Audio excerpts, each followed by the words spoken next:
And then I just want to, lastly, for the people out there who have the nerve to talk about how Kamala Harris was just the worst presidential candidate in history. She was such a bad presidential candidate. Again, that's your misogynoir. That's your anti-blackness. That's your misogyny. Because Kamala Harris was the most qualified presidential campaign since Lyndon B. Johnson.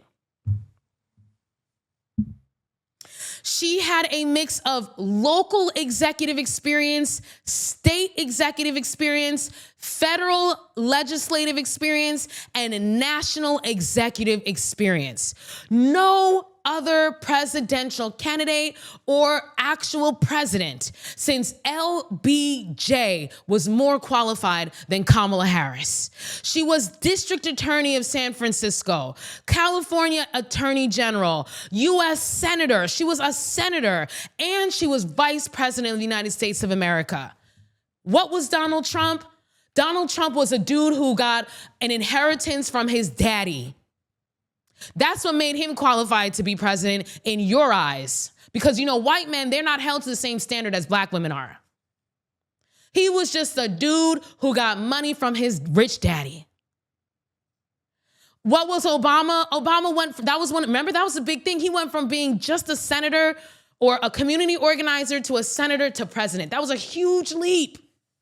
Joe Biden, go through all of their records. None of them have the amount of experience and have been elected to as many positions, local, state, and federal, as Kamala Harris has. Not since LBJ. And y'all have the nerve to sit here and say that she's unqualified. She was unqualified to be president.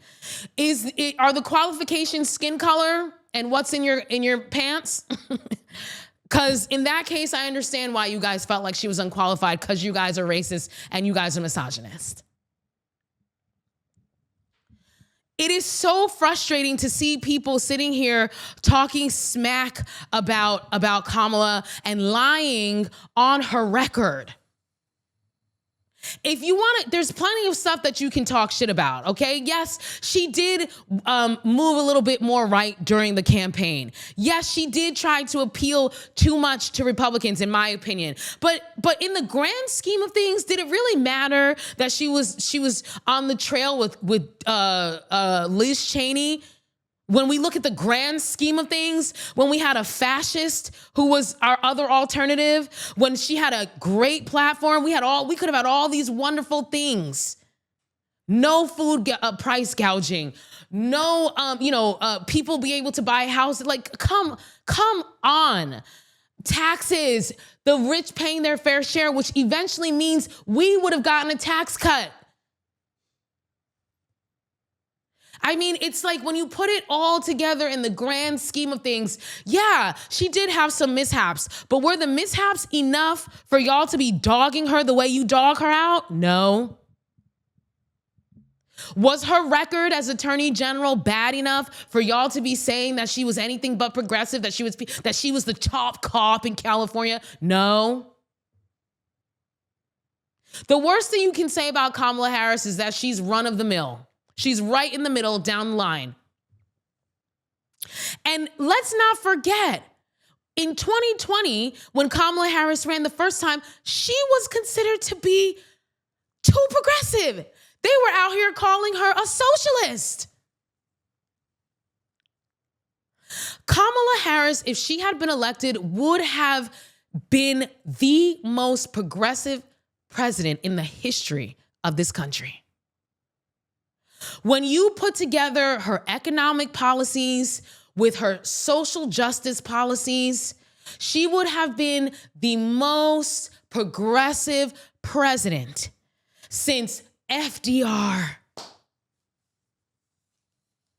And FDR wasn't worried about no black people. He was just worried about the money. If you look at her actual record, because Joe Biden, let's not forget, he was a conservative Democrat before he started leaning left when he actually became president, because we, the people, pushed him left. Let's not forget, Obama chose him as his running mate because everybody said Obama was too far left. And Joe Biden was the centrist Democrat. He wasn't no progressive. He became more progressive, but he wasn't progressive. Obama wasn't progressive. Bill Clinton wasn't more progressive than Kamala Harris was. Don't forget, Bill Clinton, he was the era of tough on crime, throw black people in jail. And you know for damn sure none of the Republicans were going to be more progressive than Kamala Harris. We stood to potentially have the most progressive president in the history of this country. And y'all turned around and said, oh, she's a right wing. There's no difference between the right and the left. They're just two wings on the same bird. No nuance, black and white thinking.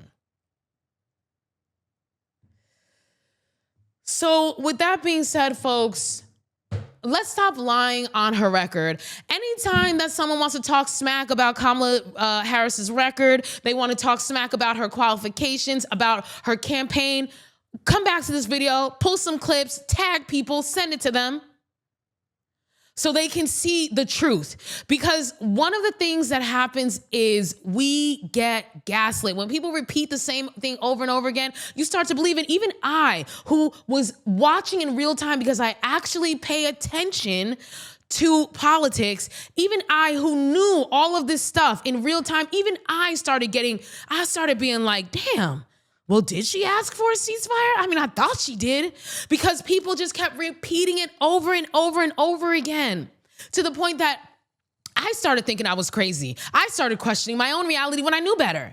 So I had to go in and do the digging and pull out the facts. And now you have the facts, get them out there, because people need to stop talking smack about Kamala. Yes, she had her faults. I'm not saying she was perfect, but I'm saying she's pretty much the closest damn near thing we had to a perfect presidential candidate if you are on the left.